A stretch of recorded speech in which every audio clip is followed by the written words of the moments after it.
OP in GGH Guntur alcohol drug de addiction సెంటర్లో ఒకసారి study చేస్తే 20కి 343 ఉన్నాయి. 23కి 4,913 పెరిగాయి. 1300% పెరిగింది. ఇది ఒక ఎగ్జాంపుల్. నెక్స్ట్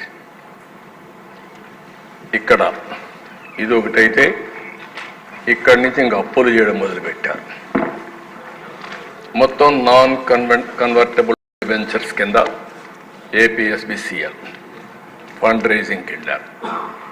మొత్తం 2 వీళ్ళు వచ్చిన డబ్బుల్ని నేరుగా తీసుకోవడం మొదలుపెట్టారు.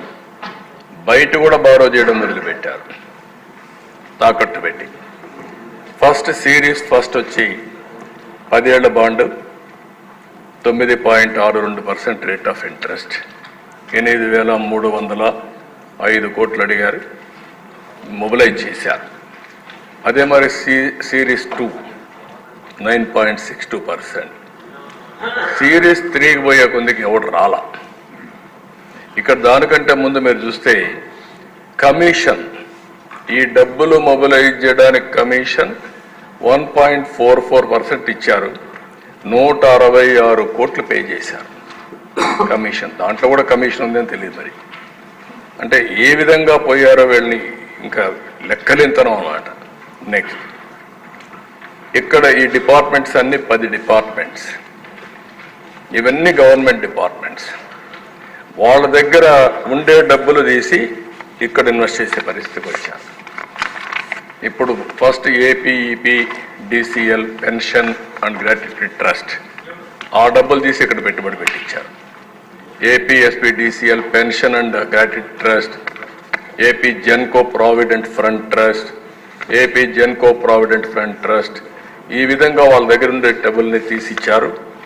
దానికి కూడా మాకు వచ్చిన ఇన్ఫర్మేషను ఇంట్రెస్ట్ రేట్ అక్కడ వచ్చేదానికంటే దీంట్లో తక్కువ వస్తూ ఉందని.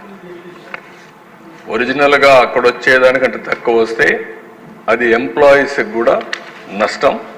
అలాంటి నష్టం వచ్చినా పర్వాలేదు, వీళ్ళ పర్పస్ సర్వ్ కావాలని వీళ్ళు చేసే పరిస్థితికి వచ్చారు.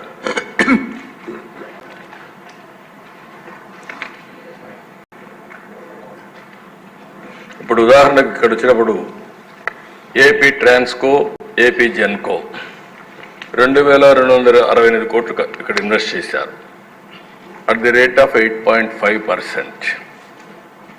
అదే వాళ్ళు బయట ఇన్వెస్ట్ చేస్తే బాండ్స్ అవన్నీ కూడా మార్కెట్ బాండ్స్ అవన్నీ ఇన్వెస్ట్ చేస్తే 9.62% వస్తుంది.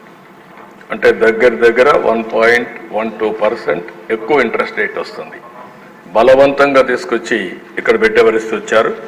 సంవత్సరానికి 25 కోట్ల రూపాయలు నష్టపోతున్నారు వాళ్ళు. ఇక్కడ ఖర్చు పెట్టి ఇక్కడ ఇన్వెస్ట్ చేసి 10 కోట్లు అంటే 10 × 10 25 × 10 250 కోట్ల రూపాయలు ఆ డబ్బులు తీసుకొచ్చి ఇక్కడ పెట్టించి వాళ్ళకు నష్టం చేసే పరిస్థితికి వచ్చారు. నెక్స్ట్ ఇక్కడ ఇది కాకుండా ఇంకొక పక్క మీరు చూస్తే ఫైనాన్స్ డిపార్ట్మెంట్కి జీవో ఇవ్వడం, ఏఆర్ఈటి రెవెన్యూస్ 10 డిపోస్ నుంచి ఎస్క్రో అకౌంట్ ఇచ్చేసారు. ఆ ఎస్క్రో అకౌంట్ నేరుగా డిపార్ట్మెంట్కి వస్తుంది. ప్లస్ 1 డేలో మళ్ళీ ఎవరైతే ఇచ్చారో వాళ్ళకి అప్పుకి వెళ్ళిపోతుంది. ఆ ఎస్క్రో అకౌంట్ ఒకటి ఓపెన్ చేశారు. అది కూడా టెక్నికల్ ప్రాబ్లం ఉంది కాబట్టి డిపార్ట్మెంట్ చూపించి డైరెక్ట్గా పంపించే పరిస్థితికి వచ్చారు.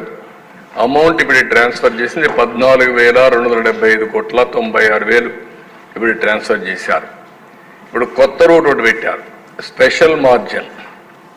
ఇది ఒకటి పెట్టి 9/11/2000